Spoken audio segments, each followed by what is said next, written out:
Let me start off by saying NFL Sunday, it was so great to have it back. So many exciting matchups happened, so many big plays by big players, because that's the nature of football. And I'm just happy it's back. But we're going to start off going over some of the winners and losers of week 1. First off, we got the Seahawks and the Colts. Seahawks would win the game 28-16. Russell Wilson's deep ball was active. His connection with Tyler Lockett was on point as always. Seahawks were able to get the victory just based off that. Colts really could not stop Russell Wilson when he went to that deep ball. It felt like he got it every single time, and all of his completions were of the 15-plus variety. Then we move on to the Texans versus Jaguars. This was Trevor Lawrence's debut, the #1 overall pick out of Clemson. He would throw for 340 yards with 3 touchdowns. But he would also throw 3 interceptions against not so spectacular Houston Texans defense. With Tyrod Taylor getting the start, the Texans were able to get the victory 37-21. Mark Ingram played well as well. I don't know if we're going to see Deshaun Watson again in a Houston Texans uniform. It seems like we may not, considering that they listed him as inactive for the game, even though he was ready to play. I wonder where he's going to go. Miami, maybe? I would love to see Deshaun Watson in Miami. The things he could do with that roster would be extraordinary. But we move on. Eagles Falcons. This was the battle of the birds. Eagles would win 32-6 in Atlanta. Jalen Hurts would have an absolutely magnificent game, going 27 for 35, 264 yards, 3 touchdowns, while on the ground going 7 carries for 62 yards. Just an all-around performance. He would attain 326 yards from scrimmage. It was against the Falcons, who do not have a team really. Matt Ryan's time in Atlanta, I think, is over. He just isn't able to succeed, especially against a defense that may not be as good as some other defenses in the league. In the Eagles defense, the running game for Atlanta also was struggling. But when you lose 32-6, that's just a gut punch. You never know. You could turn it around. Like, there's going to be a team I'm going to talk about later who got absolutely whopped 38-3. But that's a discussion for another time. Chargers versus Washington. Justin Herbert, Air Bear Justin Herbert, was wildin'. He throws absolutely lasers. He's a Phillip Rivers 2.0 in that he's more mobile and he throws the ball harder. But his timing precision with his receivers is excellent, especially with Keenan Allen. I feel like they have a really good chemistry there. Mike Williams has a tendency, I think he dropped 3 balls yesterday. It's rough. I hope he can figure it out. He was a former first-round pick, top 10 pick, actually. But Keenan Allen goes 9 catches for 100 yards. Herbert was spectacular. Tyler Heinicke came in after Ryan Fitzpatrick got hurt and actually played very well. I think Tyler Heinicke should be the starter for the future. He gives them their best chance to win. Ryan Fitzpatrick was not looking very good prior to his injury. Heinicke went 11 for 15, 122 yards and a touchdown. Antonio Gibson's a baller out of the backfield, receiving as well as rushing. He can absolutely just stun on him. He's going to be a top running back in the NFL for a long time, which is crazy considering he moved to the running back position when he came to the NFL. So he doesn't have a lot of time in the running back position. He's just learning. He's adapting. He's going to get better. Next, we move on to the Steelers of Buffalo. I did not expect Buffalo to lose this game because Pittsburgh coming in, we didn't know what was going to happen. Ben Roethlisberger is older now. I think he's 38.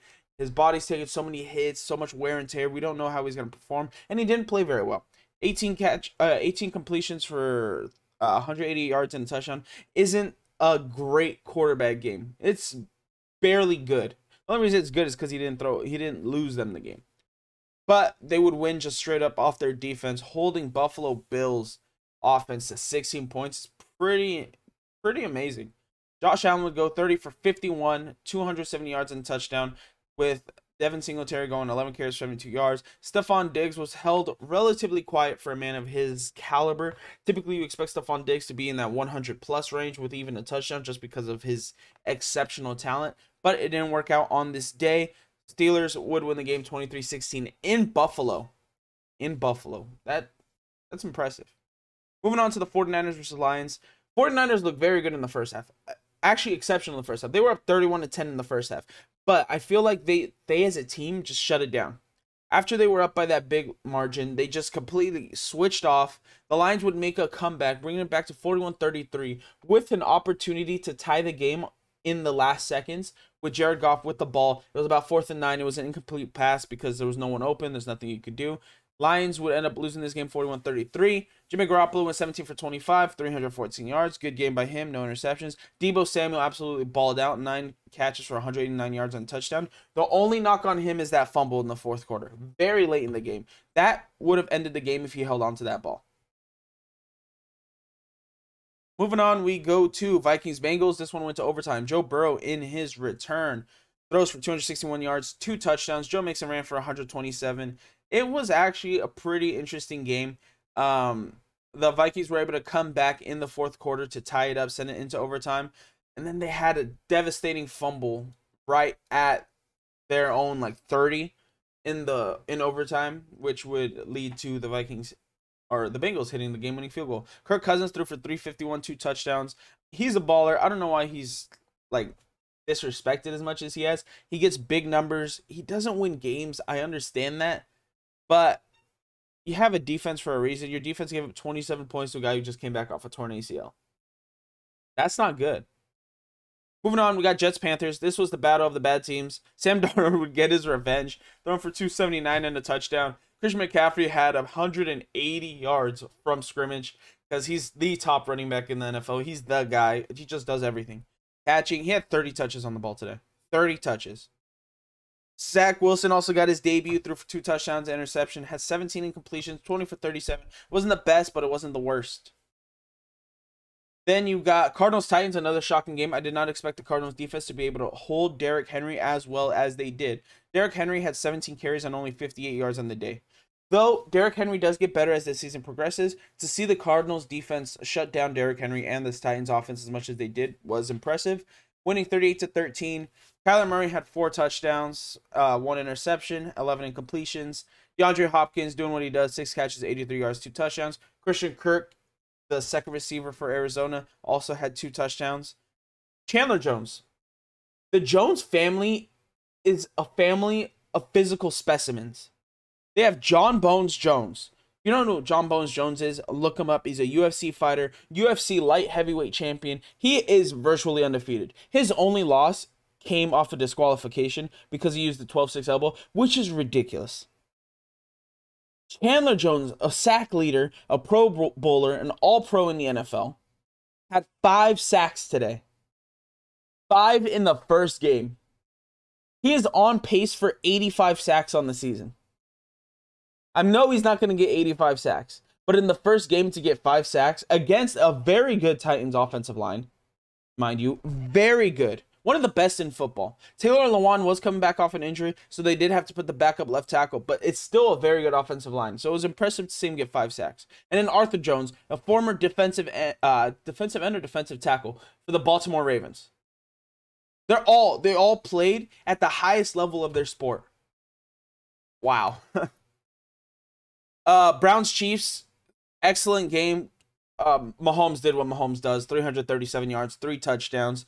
Came back against the Cleveland Browns, who played very well. It's just in that fourth quarter, they weren't able to make the plays to win the game. Baker Mayfield did throw a game-ending interception. He was trying to throw it away. I know what he was trying to do. He was getting hit as it happened.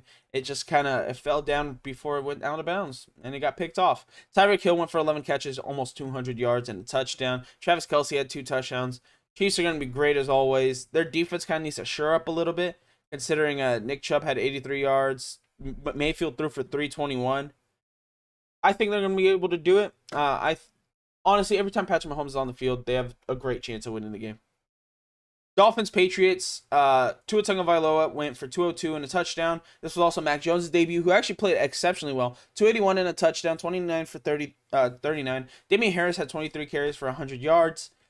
It would go 17-16. It's just Dolphins outlasted the Patriots. That's simple as that. Broncos, Giants. Teddy Bridgewater plays for the Denver Broncos. Threw for 264, 2 touchdowns. Melvin Gordon had a great rushing day with 101 yards and a touchdown. Danny Dimes threw for 267 and a touchdown. Saquon Barkley coming off of that injury, 10 carries, 26 yards, 2.6 average. Isn't great, especially because it wasn't like the game was a blowout before it became 27-7.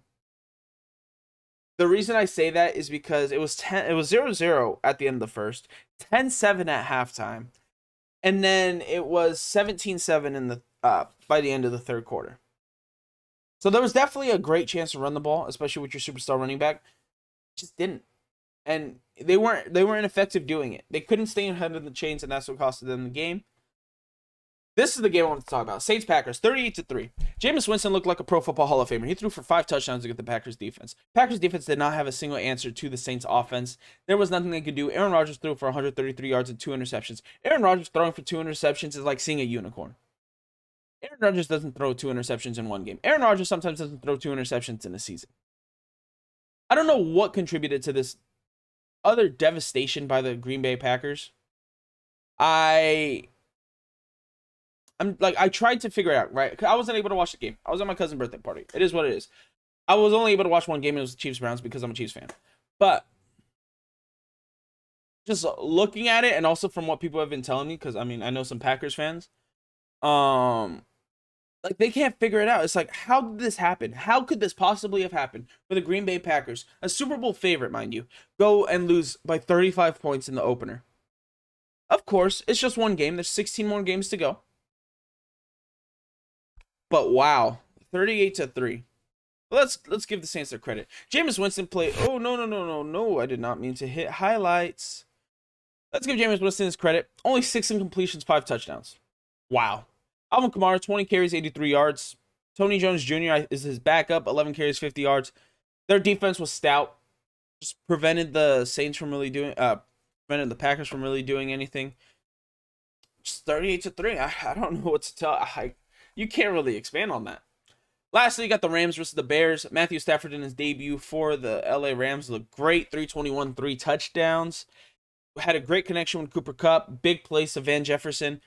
The running game is going to get there. I think Darrell Henderson is going to be able to be the main back for the Rams. Their defense is going to be one of the best in football, just with the big names. It's like an all-star defense.